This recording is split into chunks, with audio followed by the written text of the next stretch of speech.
Hey everyone, this is Bharat from padaku.com। So यार, आज की इस वीडियो में आपको मैं डिटेल्ड सिलेबस बताने वाला हूँ। लास्ट एक दो वीडियो में हमने सिलेबस के बारे में डिस्कस किया है, बट डिटेल्ड में हम नहीं गए हैं। तो आज हम स्पेशल फिजिक्स का सिलेबस देखेंगे कि आपको क्लास 10th और 9th के फिजिक्स में से कौन से टॉपिक करने हैं। आने वाली और वीडियोस में हम केमिस्ट्री और मैथ का सिलेबस कवर करेंगे। आज की इस वीडियो में स्पेशल फिजिक्स का सिलेबस डिस्कस होने वाला है। तो जो बच्चा फिजिक्स में फोकस करने वाला है वो केवल फिजिक्स का सिलेबस जरूर देख लीजिएगा, बहुत इंपॉर्टेंट रहने वाला है आप सभी बच्चों के लिए। तो होपफुली आप इस वीडियो को पूरा देखेंगे। सो यार, सबसे पहले हम बात करेंगे फिजिक्स क्लास 12th की।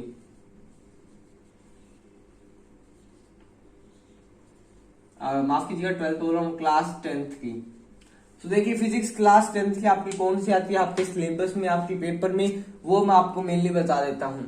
उसके बाद में मैं आपको कुछ क्वेश्चन भी बताऊंगा जो आपके लिए इंपॉर्टेंट है। उसके बाद में हम 10th 9th के इंपॉर्टेंट क्वेश्चन और इंपॉर्टेंट टॉपिक्स डिस्कस करेंगे, और फिर मैं आपको थोड़े बहुत आपको टिप्स एंड ट्रिक्स दूंगा। तो वीडियो को पूरा देखिएगा। तो देखिए, फिजिक्स में आपका सबसे इंपॉर्टेंट है इलेक्ट्रिसिटी चैप्टर।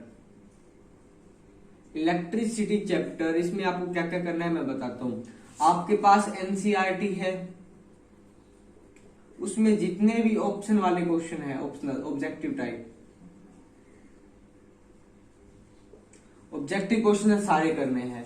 अगर आप कोई गाइड रेफरेंस कर रहे हो like MBD, Deepak, something that, उसमें भी जितने ऑब्जेक्टिव है वो सारे करने हैं। न्यूमेरिकल्स, चाहे आप एनसीईआरटी फॉलो कर रहे हो या कोई और बुक, तो वहां से आपको न्यूमेरिकल जरूर करने हैं, ठीक है। उसके बाद में आपको विज्ञान त्रिवेणी बुक,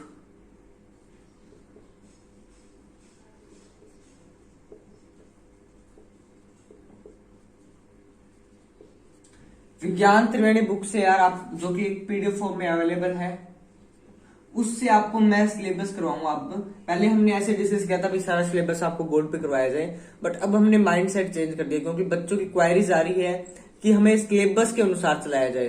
तो आपको मैं स्पेशल हिंदी मीडियम पे क्लासेस लगेगी, और जो इंग्लिश मीडियम क्लासेस है वो दूसरे चैनल पे अपलोड हो रही है, तो वो भी आप देख सकते हैं। उनका लिंक आपको वीडियो डिस्क्रिप्शन में मिल जाएगा।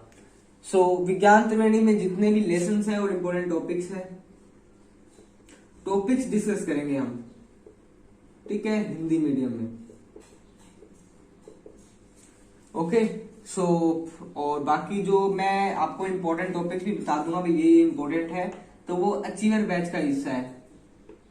सो आप भी अचीवर बैच का हिस्सा बन सकते हैं by joining our Telegram group और अवर व्हाट्सएप ग्रुप।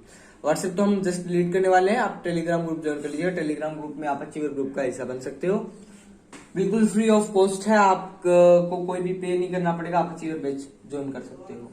तो इलेक्ट्रिसिटी में ये रहने वाला, और इलेक्ट्रिसिटी में न्यूमेरिकल भी कई प्रकार के आते हैं। तो सबसे पहले आपको इसमें ओम्स लॉ, ओम का नियम, हिंदी और इंग्लिश दोनों में बता रहा हूं, बट जो हम विज्ञान त्रिवेणी का जो अचीवर बैच है उसमें हिंदी मीडियम में डिस्कस करेंगे। इंग्लिश मीडियम वाला सेशन दूसरे चैनल पे अपलोड हो जाएगा, ठीक है। दूसरा हम डिस्कस करेंगे रेजिस्टेंस,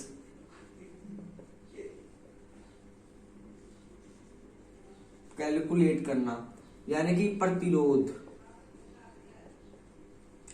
प्रतिरोध निकालना करेंगे, ठीक है।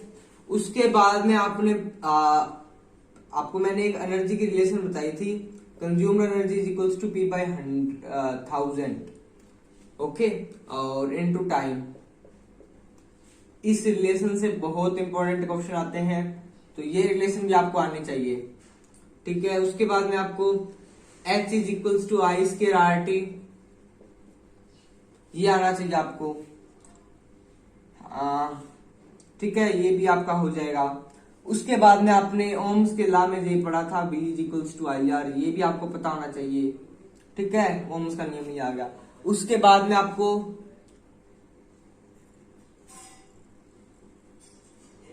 पैरेलल सीरीज में रेजिस्टेंस कैलकुलेट करना आना चाहिए। ये न्यूमेरिकल बहुत इंपॉर्टेंट है। ये ओम्स लॉ, ये सारे लगभग जो मैं बता रहा हूँ इंपॉर्टेंट ही है, इसको आप मिस आउट नहीं कर सकते। ये तो था आपका इलेक्ट्रिसिटी का केवल। बाकी अभी हम और आगे डिस्कस करते हैं और चैप्टर्स का। इलेक्ट्रिसिटी का इतना ही है, जो अगर आप इतना कर लेते हो तो इलेक्ट्रिसिटी आपका आराम से पूरा हो जाएगा। उसके बाद में आपने विद्युत मोटर वो पढ़े होंगे।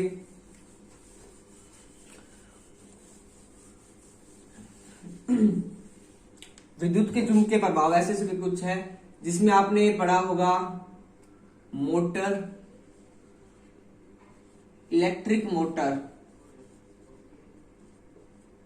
ओके, मोटर इलेक्ट्रिक, इसको आप हिंदी में लिख देते हैं मोटर, जो कि विद्युत मोटर है।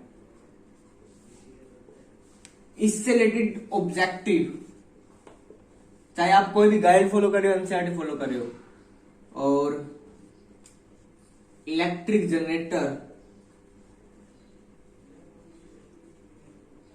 जनित्र, विद्युत जनित्र भी आपको आना चाहिए। स्पेलिंग मिस्टेक हो सकती है, अवॉइड कीजिएगा, बट आपको टॉपिक सारे क्लियर होने चाहिए, ठीक है। इलेक्ट्रिक जनरेटर, उसके बाद में आपको मैग्नेटिक फील्ड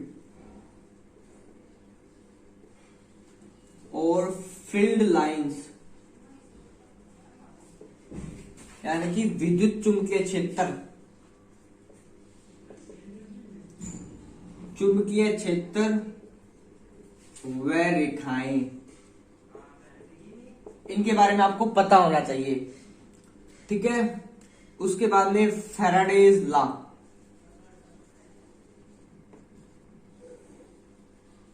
फैराडेज में लेफ्ट हैंड फैराडेज कर लेना, Fleming left hand, right hand thumb rule, ठीक है। यानी कि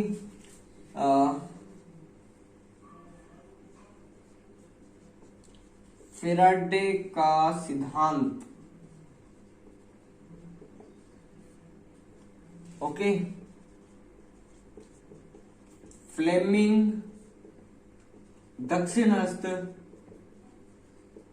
वाम हस्त और दक्षिण हस्त अनुष्णियम, ये तीनों आपको आने चाहिए। ये इंपॉर्टेंट है आपका चैप्टर नंबर 13 है, मे बी आपका 13 और 12 है, ये भी आपको आने चाहिए, तो ठीक है। इसके बाद में हम बात करते हैं थोड़े बहुत और इंपॉर्टेंट टॉपिक्स के बारे में। फिजिक्स या उसमें आप देखिए, जो आपका आई है, हमारा रंग बिरंगा संसार और मानव नेत्र वाला जो लेसन है, उसमें से आपको क्या करना है, आई के जितने भी पार्ट्स होते हैं, पार्ट्स ऑफ आई, नेत्र के भाग, यानी कि कोर्निया हो गया, रेंटिना हो गया, ऐसे करके जो भी है वो सारे आपको आने चाहिए। उसके बाद में आपने हाइपरमायोपिया,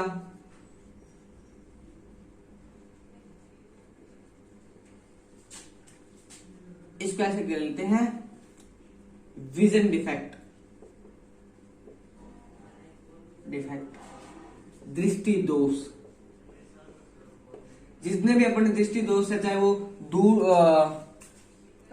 हाइपरमायोपी हो गया, मायोपी हो गया, और एक और होता है, मेरे को एक्यूरेट याद नहीं है, तो विजन डिफेक्ट भी आपको करने हैं तीनों, ठीक है। और उसके बाद में जो आपने 25 सेंटीमीटर आपका कम से कम डिस्टेंस होना चाहिए देखने के लिए, और मैक्सिमम इंफिनिटी हो सकता है, ये मैक्सिमम ये मिनिमम, ये भी आपको पता होना चाहिए। ऐसे करके इस लेसन में तो इतना ही क्वेश्चन आपका मानव नेत्रों वाले में से। उसके बाद में आपको थोड़ा सा और डिटेल में जाए तो आपका प्रकाश का अपवर्तन तथा परावर्तन वाला लेसन है, उसमें आपने ये रे डायग्राम देखे होंगे, जैसे आपकी रे यहाँ पे ऐसे आई तो वो ऐसे हुई, ये तो था रिफ्लेक्शन में। अगर आप बात करो किसी मिरर की, ऐसे लेंस की, तो वो जैसे लाइट यहाँ से आई, वो यहाँ पे फोकस होगी, या क्या होगा उसका, अगर आप ये लेंस यूज कर रहे हो तो अगर आप लाइट ला रहे हो तो वो यहाँ पे जाएगी, ये यहाँ पे जाएगी, तो और ये यहाँ पे ऐसे मिलेगी। ऐसे करके जो आपको रे डायग्राम है वो भी आने चाहिए, क्योंकि उनसे रिलेटेड न्यूमेरिकल्स आते हैं। अब इसमें मैं टॉपिक बता देता हूं, आप लिखते जाइएगा या स्क्रीनशॉट ले सकते हैं। एक तो आपको लेंस फॉर्मूला,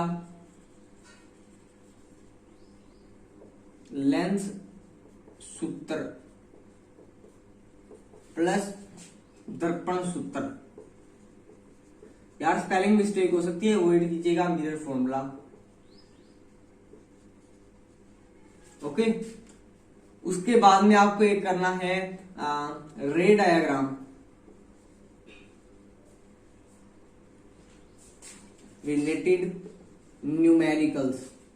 रे डायग्राम कौन से? ये वाले, यहाँ पे आया, यहाँ पे आया, ऐसे आया, ऐसे आया, इसकी फोकस इतनी है, इसका ये इतना, ऐसे करके। ओके, इसको हिंदी में मेरे को पता नहीं एक्यूरेट क्या कहते हैं। उसके बाद में आपको पता होना चाहिए पावर ऑफ लेंस। लेंस की समता निकालनी आनी चाहिए। क्षमता किसकी? लेंस की। लेंस की क्षमता आनी चाहिए आपको। फोकस निकालना आना चाहिए। आप फोकस, ऐसे ये 3-4 टॉपिक इसमें है, बस इतना हो गया आपका। ये तो थी आपकी 10th क्लास की फिजिक्स। अब हम बात कर लेते हैं 9th क्लास की फिजिक्स के बारे में। 9th क्लास की फिजिक्स में आपको सारे चैप्टर करने की जरूरत नहीं है, मैं बता रहा हूं। फोर्स करना है आपको, F इज टू एम में रिलेटेड जितने भी न्यूमेरिकल है सारे आने चाहिए आपको, एनसीईआरटी या कुछ और हो। ग्रेविटेशन, फोर्स यानी कि बल यार, ग्रेविटेशन, गुरुत्वाकर्षण, छोटे छोटे लेसन है कि आप आराम से कर सकते हो। उसके बाद में आपको करना है मोशन, जो कि होती है गति। ठीक है, उसके बाद में आपको इस फोर्स वाले में से ही आपको एक्सेलरेशन, वेलोसिटी, डिस्प्लेसमेंट, ये सारे कैलकुलेट करना आना चाहिए, यानी कि वेग, संवेग और वेग, मोमेंटम, ये भी आपको पता होना चाहिए। वेग, संवेग और ये डिस्प्लेसमेंट हो गया, बोलते हैं दूरी बोलते हैं, में भी इसको पता नहीं डिस्प्लेसमेंट और मोमेंटम को क्या कहते हैं हिंदी में, तो ये आप देख लीजिएगा। 9th क्लास में आपको इतने टॉपिक करने, इसके अलावा कुछ भी करने की जरूरत नहीं। आपका यहाँ से सारा सिलेबस हो गया। किसका? फिजिक्स का। तो यार होपफुली आपका फिजिक्स का सिलेबस आपको पूरा क्लियर हो चुका है। अगर फिर भी कोई डाउट रह जाता है तो आप कमेंट सेक्शन में पूछ सकते हैं। और वीडियो पसंद आए तो वीडियो को लाइक कर दीजिएगा और चैनल को सब्सक्राइब करके बेल नोटिफिकेशन ऑन कर लीजिएगा, ताकि आपको हमारे हेल्थ रजिस्टर अपडेट सबसे पहले मिलती रहे। और यार for more update you can visit on our website padaku.com and even also you can join us on Telegram for achiever batch. Achiever batch में क्या चल रहा है, आपको हिंदी मीडियम में आपको हम कल या परसों से स्टार्ट कर देंगे। अचीवर बैच में हिंदी मीडियम में आपको फिजिक्स, केमिस्ट्री, बायोलॉजी और मैथ करवानी। पहले हम पूरी साइंस निपटाएंगे, फिर उसके बाद में मैथ पे आएंगे। तो आप सभी बच्चों से यही उम्मीद करता हूं कि आप जल्द से जल्द हमें टेलीग्राम पे ज्वाइन करेंगे और वीडियो पसंद है तो वीडियो को लाइक करोगे और चैनल को सब्सक्राइब करोगे। Okay, that's it guys from my side. Okay, bye bye guys, see you soon. Okay, stay tuned, stay blessed. Okay, all the best for your exams.